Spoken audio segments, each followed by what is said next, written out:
한 주간 잘 지내셨죠? 네. 우리 옆에 있는 분들에게 한번 이렇게 한번 인사할까요? 건강하시기를 소망합니다. 네, 날씨가 많이 차가워지고 감기에 이렇게 노출되시는 분들도 많이 있는 것 같습니다.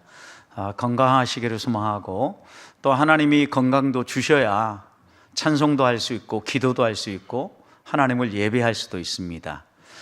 우리의 모든 것을 주관하시는 하나님 앞에 우리가 맡겨놓고 나아갈 때 항상 강구해야 될 것이 하나 있습니다. 하나님이 나의 삶을 지켜주시기를 원하는 기도입니다. 우리가 잘 노력하고 애써서 모든 것들의 평안함을 유지하는 것 같아도 하나님께서 돌봐주시 않으면 우리의 모든 수고가 헛수고가 되어진다는 거죠. 오늘 우리가 함께 읽었던 이 하박국 선지자를 보십시오. 하박국 선지자는 하나님 앞에 어려움 가운데서도 감사하는 좋은 본을 보여주는 선지자입니다. 형통할 때 감사하는 것, 대부분의 사람들이 할 수 있죠. 승진할 때 승진하고, 아니 다른 사람보다 더 빨리 승진하고, 자녀들이 하는 일들마다 잘 되고, 또 우리의 삶의 사업에도 놀라운 복이 임하고, 또 우리의 은행 잔고에 차곡차곡 하나하나 더 쌓여갈 때 감사가 절로 되죠. 하나님이 돌보아 주시는구나 이러면서 절로 감사를 합니다. 여러분, 그런데 통장의 잔고가 거꾸로 줄어들고 자녀들이 기도하는데 기도한 대로 되어지지 않고 어려움을 겪고, 또 승진할 때가 지났는데도 승진하지 못하고 모든 것이 어그러질 때, 여러분 그때도 하나님께 감사할 수 있습니까? 하박국 선지자를 보십시오. 하박국 선지자는 이렇게 오늘 본문에서 노래를 합니다. 하나님 앞에 정말 이 이스라엘 백성들에게 가장 대표적이라고 할 수 있는 무화과, 포도, 그 다음에 감람, 이 세 가지 나무에 열매가 없습니다.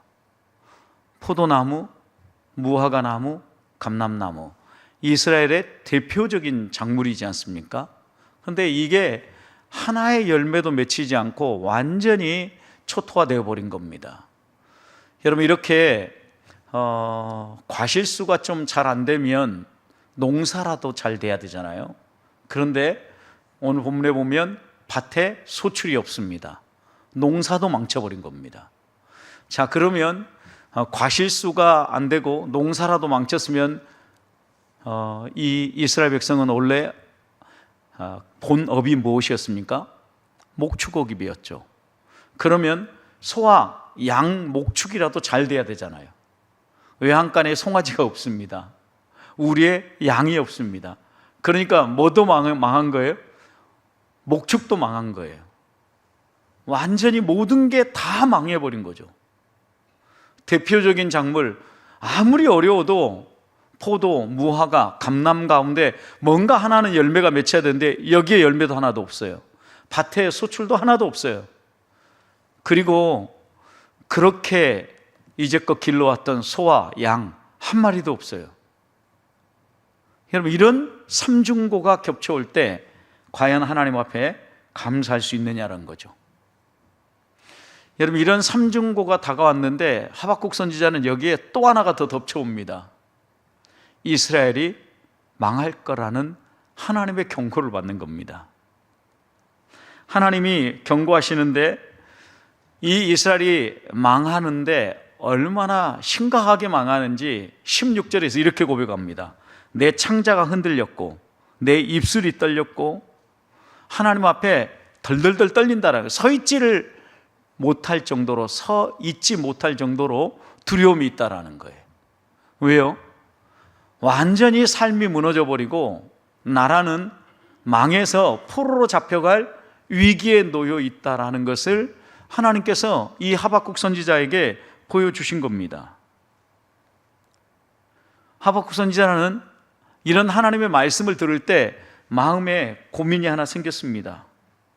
모든 양식이 끊어지고 나라가 망하게 되는데, 아니 우리보다 더 나쁜 놈들을 바벨론 생각하면 훨씬 더 나쁜 행동을 한 사람들이거든요.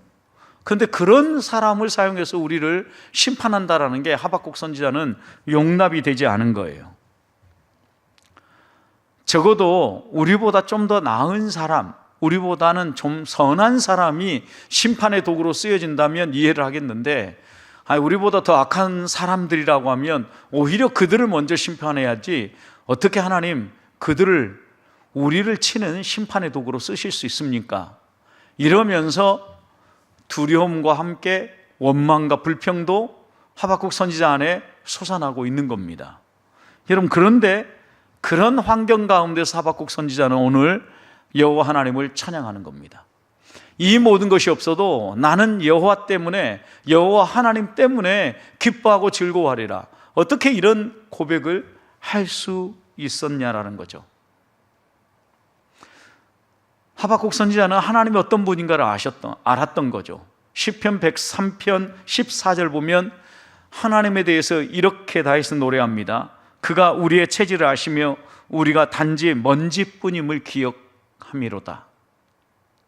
우리의 연약함 하나님이 아시는데 우리가 어떤 존재냐고 고백을 하냐면 먼지 같은 존재라는 거예요. 여러분, 먼지는 어떻습니까? 바람이 한번 훅 불면 어때요? 흔적도 없이 날아가 버리는 거죠. 그리고 어디로 날아갔는지 찾을 수도 없어요, 여러분. 우리가 그런 연약한 존재라는 거죠. 이런 우리들이지만 바울은 하나님이 우리를 돌보시고 하나님이 우리를 붙잡으시면 연약한 우리들이 견고하게 설 수 있음을 고린도후서 4장 8절에서 우겨쌈을 당해도 쌓이지 않고 답답한 일을 당하여도 낙심하지 않고 박해를 받아도 버림받지 않고 거꾸로 뜨림을 당한다 할지라도 망하지 않는다 그랬어요. 여러분, 이게 그리스도인의 본질이라는 거죠. 왜요? 우리 안에 계신 하나님 때문에. 지금 하박국 선지자도 모든 게 다 날아가 버렸습니다. 심지어 나라까지 망했습니다. 그런데도 내 안에 계신 하나님, 나를 인도하시는 그 하나님 때문에 기뻐하고 즐거워한다라는 거죠. 어떻게 보면 환경과 형편, 우리의 상황보다 더 중요한 것은 내가 붙잡고 믿는 하나님이 누구신가를 바로 믿고 따라가는 것이 오늘 우리들에게 중요하다라는 거예요. 하나님을 마무리하는 길목입니다. 여러분, 우리가 하나님 앞에 꿈꾸고 기도한 것들 이루기도 하고 또 여전히 변화가 이루어지지 않고 아직도 기도 제목으로 남아있는 일들이 있을 것입니다. 여러분, 그렇지만 우리가 이때 다시 한번 기억할 것은 우리에게 약속을 주시고 기도하라고 하시는 하나님이 누구신가를 기억하는 거예요. 그렇다면 하박국 선지자는 하나님을 어떻게 이해했길래 모든 것이 다 날아가는 그 순간에도 나는 하나님 때문에 기뻐하고 즐거워한다, 하나님을 찬양하고 하나님께 영광을 돌릴 수 있었을까요? 첫 번째, 하박국 선지자는 하나님을 구원의 하나님으로 이해했습니다. 오늘 18절 보십시오. 나는 여호와로 말미암아 즐거워하되 나의 구원의 하나님으로 말미암아 기뻐하리로라. 여러분, 모든 게 다 날아가 버리고 소위 말하면 삶의 터전이 완전 초토화돼 버린 거죠. 거기에 포로로 잡혀가서 나라까지 망했다고 하면 여러분, 소망이 없잖아요. 그런데도 그가 즐거워하는 것은 하나님이 나를 책임져 주시고 구원하시는 하나님이기 때문에 기뻐하고 즐거워한다라는 거죠. 여러분, 우리의 환경이 아무리 척박하고 모든 것이 다 날아가도 하나님이 구원의 하나님이라는 사실을 기억하면 우리는 기뻐하고 즐거워할 수 있다는 게 오늘 하박국 선지자의 고백입니다. 실제로 우리가 세상에서 살아가는 동안 큰 어려움을 겪는다고 할 때 그 큰 어려움의 마지막 종착점이 어디입니까? 죄의 싹이 무엇입니까? 죽음입니다. 죽음. 그런데 여러분, 생각해 보십시오. 하나님께서는 예수 그리스도를 보내주셔서 우리의 죄값을 대신 갚아주심으로 우리는 죽음으로 영원한 형벌에 들어갈 존재가 아니라 죽음을 통과해서 영원한 생명으로 들어가는 구원의 은총을 베풀어 주셨다라는 거예요. 여러분, 그래서 우리는 죽음조차도 견딜 수 있는 믿음을 가지고 살아가는 사람들이에요. 우리 앞에 우리의 생명을 위협하는 강력한 공격이 우리에게 다가온다 할지라도, 여러분 보십시오. 지금 하박국 선지자가 당한 일이 그렇잖아요. 무화과, 포도, 감람, 열매가 없습니다. 밭에 소출이 없습니다. 소와 양떼가 없습니다. 모든 게 다 사라버리면 이거는 생명의 위협을 느낄 때라는 거죠, 여러분. 먹을 것이 당장 아무것도 없는데 어떻게 생존합니까? 생존의 위협을 느끼고 있는 그 순간이에요. 그런데 하박국 선지자가 하나님 때문에 즐거워한다라는 것은 죽어도 눈 떠보니까 어디더라고요? 천국이라는 거죠. 영생에 대한 소망, 구원의 하나님에 대한 믿음이 있으니까 이 땅에서의 삶이 완전히 척박한다 할지라도 감사할 수 있고 하나님께 영광을 돌릴 수 있다는 거죠. 히브리서 11장도 보십시오. 믿음의 사람들은 한결같이 그렇게 보고 있어요. 이 땅에서 약속을 받지 못했다고 했어요. 어떤 약속입니까? 믿음으로 살면 하나님께서 일반적으로 복을 주신다고 했는데 그 약속을 다 받지 못했어요. 이 땅에서 구원의 풍성한 복락을 누리지 못했어요. 약속을 받지 못했다고요. 그럼에도 불구하고 그들은 어떻게 합니까? 하나님을 포기하지 않습니다. 톱으로 켬을 당하고 돌로 침을 당하고 시험과 칼에 죽음을 당하고 양과 염소의 가죽을 입고 유리 방황하고 궁핍과 환난과 학대를 받아도 그는 이렇게 얘기했습니다. 하나님 한 분만을 믿고 의지하며 살았던 거예요. 여러분, 그래서 이런 믿음의 사람들을 세상은 감당하지 못할 사람들이라고 고백했던 겁니다. 초대교회 성도들이 풍요롭고 행복한 삶을 산 게 아닙니다. 여러분, 이 복음이 우리까지 오길까지 그들이 행복하게 살았기 때문에, 그의 삶이 잘 되었기 때문에 복음을 붙잡고 그 복음을 전하고 그 복음을 우리에게 전수해 준 게 아니라고요. 생명이 걸리고 모든 게 다 빼앗기고 삶이 무너져도 우리의 영혼을 책임지고 우리를 구원하실 그 하나님을 감사하면서 그 하나님께 영광을 돌리며 나아갔다라는 거예요. 그래서 히브리서 저자는 이렇게 이야기를 합니다. 히브리서 11장 40절. 더 좋은 것을 하나님이 예비하고 계심을 믿었느니라. 하나님이 더 좋은 것을 예비하고 계심을 믿고 견뎌냈다라는 거예요. 여러분, 이 땅에 좋은 것 얼마나 많습니까? 그런데 이것이 약속으로 받지 못했다고 할지라도 더 좋은 것을 예비하고 하나님이 기다린다는 것을 믿음의 사람들은 바라봤다는 거예요. 어떻게 해요? 영적인 눈을 열어서, 영안이 열려서 내다본 겁니다. 여러분, 스데반 집사님도 보십시오. 열심히 복음을 전했습니다. 하나님 사랑을 베풀었습니다.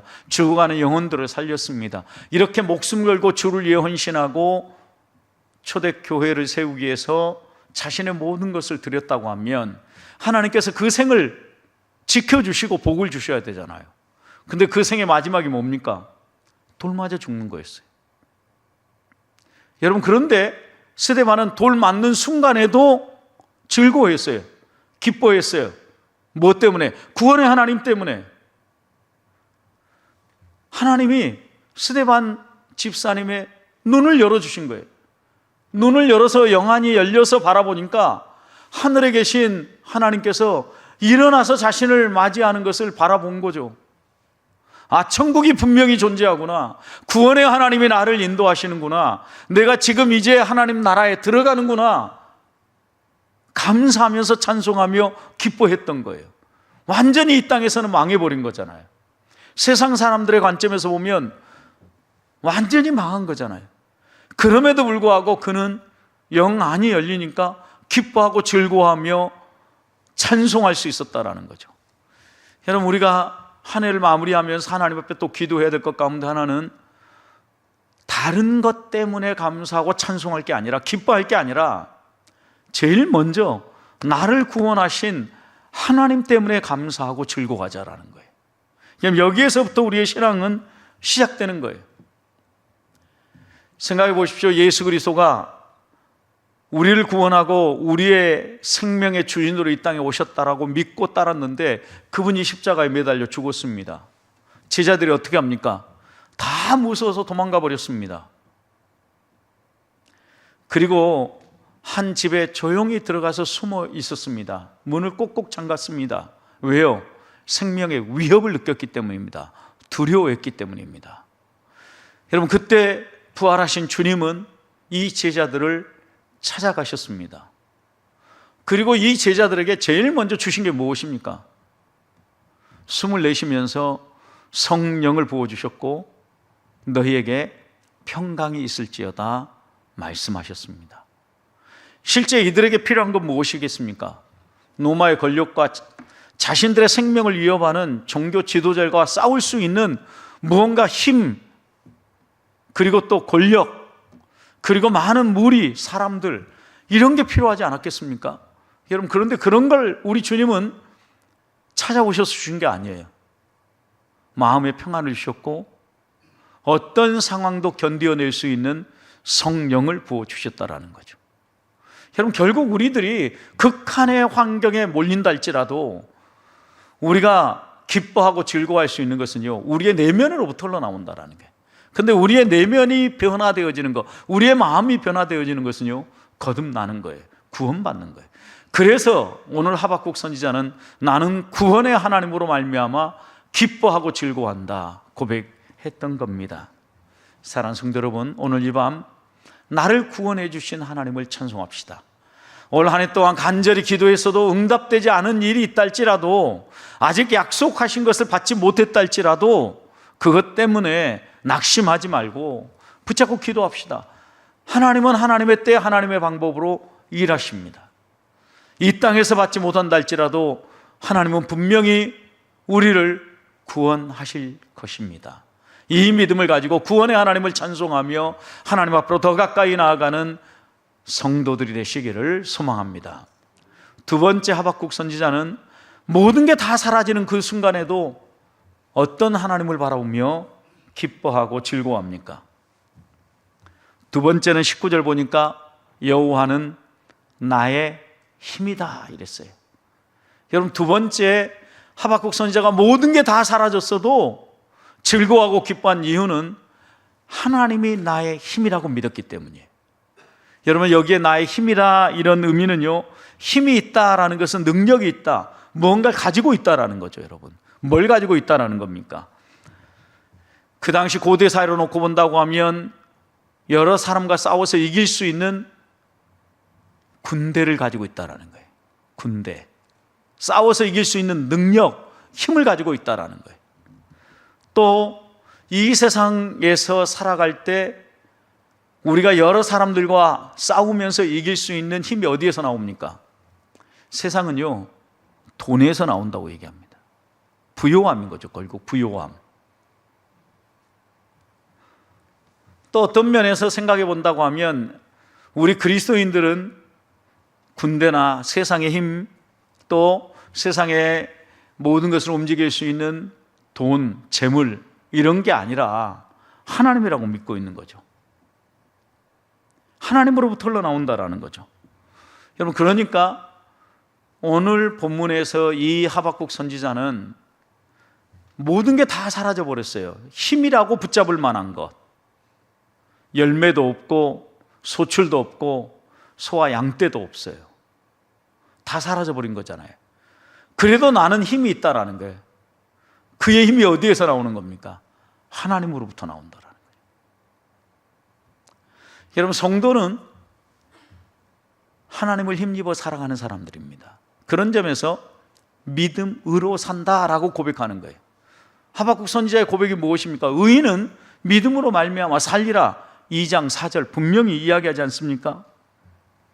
다윗도 생각해 보십시오. 그 강력한 권력을 가진 사울에게 쫓겨다녔습니다.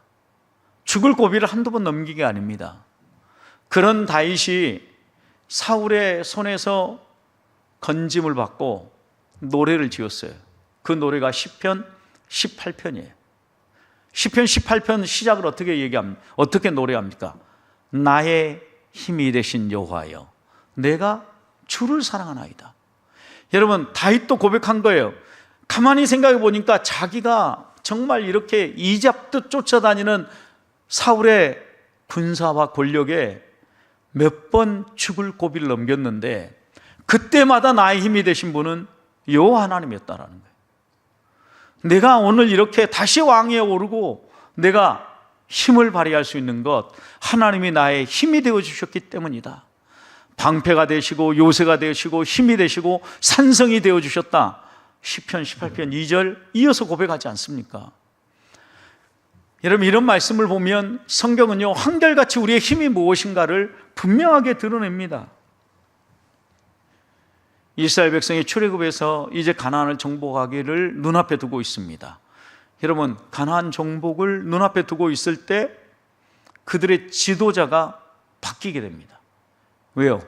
하나님께서 하나님의 거룩하심을 드러내지 못한 모세를 어떻게 합니까? 가나안 땅에 들어가지 못하게 하셨기 때문입니다. 리더십이 교체됩니다. 결정적으로 중요한 순간입니다. 왜요?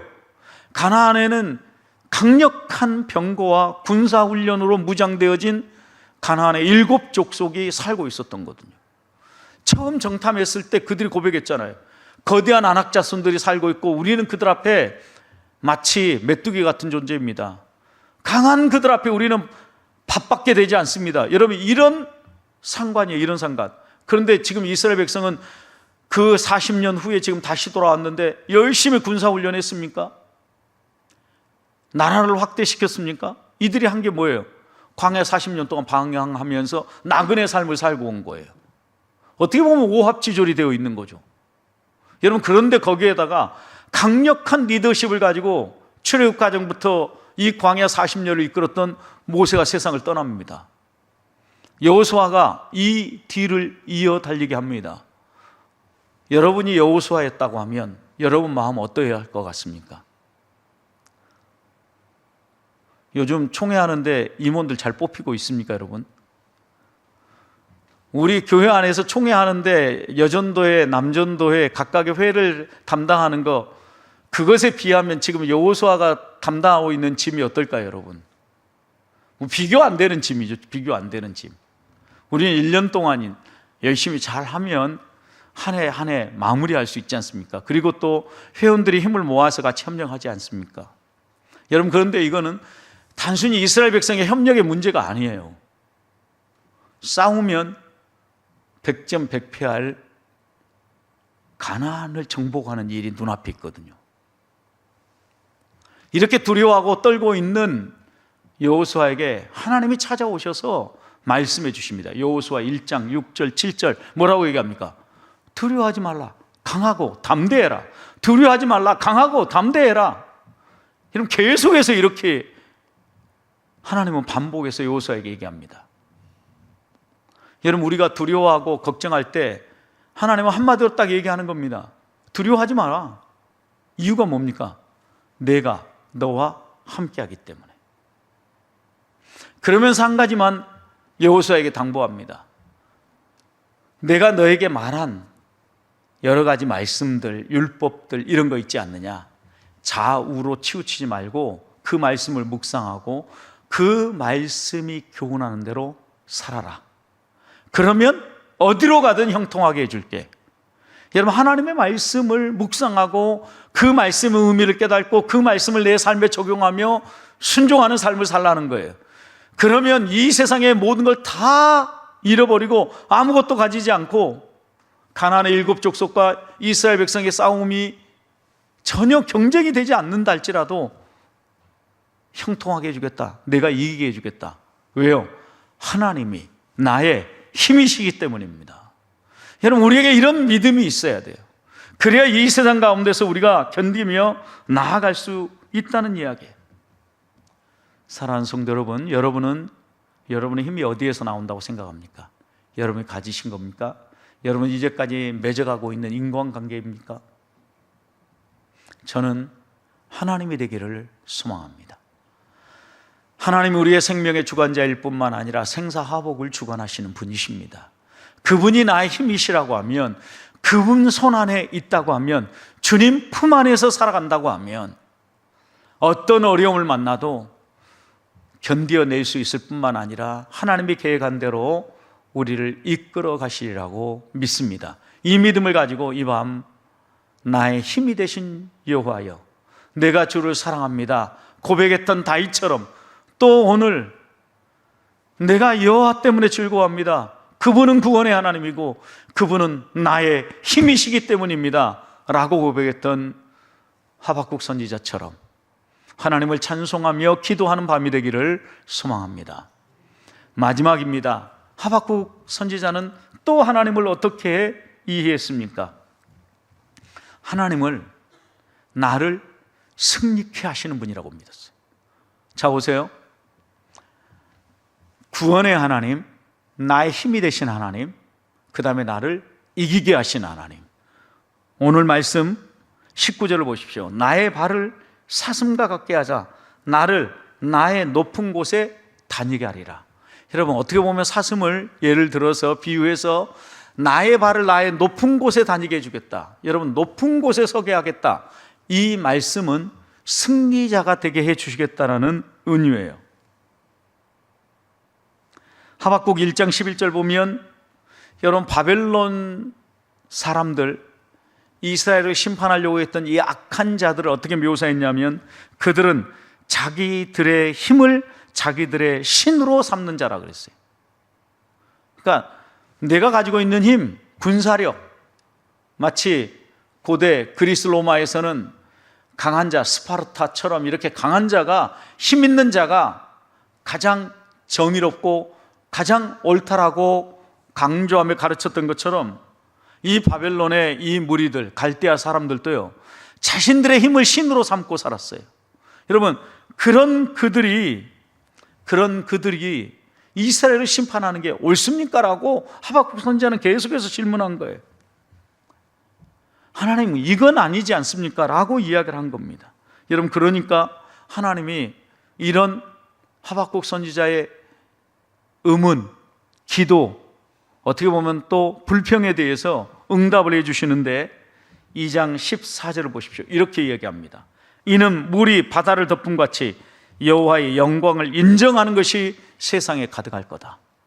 여러분, 아무리 그들이 자신들의 힘을 신으로 삼고 산다 할지라도 여호와의 영광, 여러분 여호와의 영광이 무엇입니까? 여호와의 여호와 되심, 세상 사람들하고는 비교가 되지 않는 창조주 하나님의 하나님 되심을 인정하게 된다라는 거예요. 여러분, 그러니까 사람들이 하나님이 정말 창조주 하나님이시야, 이분이야말로 진짜 신이야 라고 인정하는 게 뭐예요? 여호와의 영광이 드러나는 거예요. 하나님의 하나님 되심이 나타나는 거라고요. 그런데 물이 바다를 덮은 것 같이 여호와의 영광을 인정한 무리들이 이 땅에 가득하게 된다라는 거죠. 자기 힘을 신이라고 강조한 사람들이 무너져버리고 사라져버리고 하나님이 드러나게 될 것을 분명하게 말씀하는 거죠. 이 얘기는 다른 말로 표현하면 하나님이 악한 자는 반드시 심판한다. 그러니까 하박국 선지자야, 너 이 악한 자들을 잠시 너희들을 심판하는 도구로 쓴다고 해서 낙심하지 말라는 거예요. 그들은 그들의 악행 때문에 심판받게 될 것이다, 이렇게 이야기한 거죠. 그래서 하나님이 요구하시는 것은 2장 20절에서 이렇게 얘기합니다. 오직 여호와는 그 성전에 계시니 온 땅은 그 앞에서 어떻게 하라고요? 잠잠해라.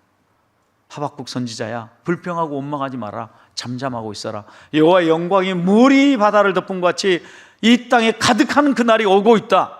걱정하지 말아라 라고 얘기하는 거죠. 악인을 심판하고 악인을 판단하고 하나님의 백성의 얼굴을 드실 날이 반드시 온다라는 거죠. 하나님의 백성을 어떻게 됩니까? 높은 곳에 다니게 하신다. 높은 곳. 모세는 신명기 32장에서 이렇게 노래를 합니다. 여호와께서 그가 땅의 높은 곳을 타고 다니게 하시며, 여호와께서 그가 땅의 높은 곳을 타고 다니게 하신다라는 거예요. 밭에 소산을 먹게 하시며 반석에서 꿀을 내시고 굳은 반석에서 기름을 빨게 하신다. 여러분, 어떻게 보면 이 상징들은 하나님이 우리로 승리케 하시고 이 땅의 여러 필요들을 채우시며 부유하고 풍요로운 삶을 살게 해주실 것에 대한 약속이에요. 모세가 떠나면서 이스라엘 백성을 위해 기도하는 거예요. 그러면서 신명기 33장 29절에서 이렇게 마무리합니다. 이스라엘아, 너는 행복한 사람이로다.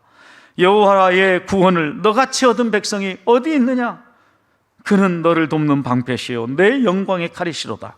내 대적이 내게 복종하리니, 내 대적이 내게 복종하리니 내가 그들의 높은 곳을 밟으리로다. 내 대적이 너에게 복종하게 되리니 너가 그들의 높은 곳을 밟고 그 위에 걸어다니게 하리라. 여러분, 이 말씀은 승리자가 되게 해주시겠다는 약속이에요. 결국 하박국 선지자는 오늘 세 가지를 노래한 거예요.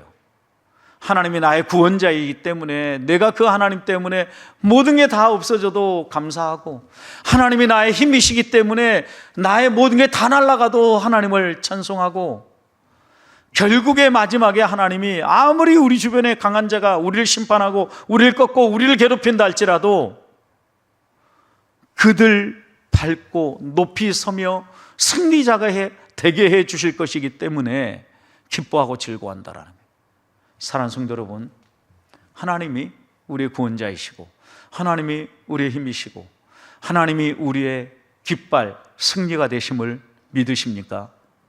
오늘 이 밤 그 하나님을 믿고 하박국 선지자처럼 외양간, 그리고 우리 소떼 양떼 없어도, 감람나무, 포도나무, 무화과나무 열매 없어도, 밭에 소출이 없어도 감사하면서 하나님 때문에 즐거워하면서 이 밤 기도하며 주 앞으로 나아가는 성도들이 되시기를 주님의 이름으로 축복합니다.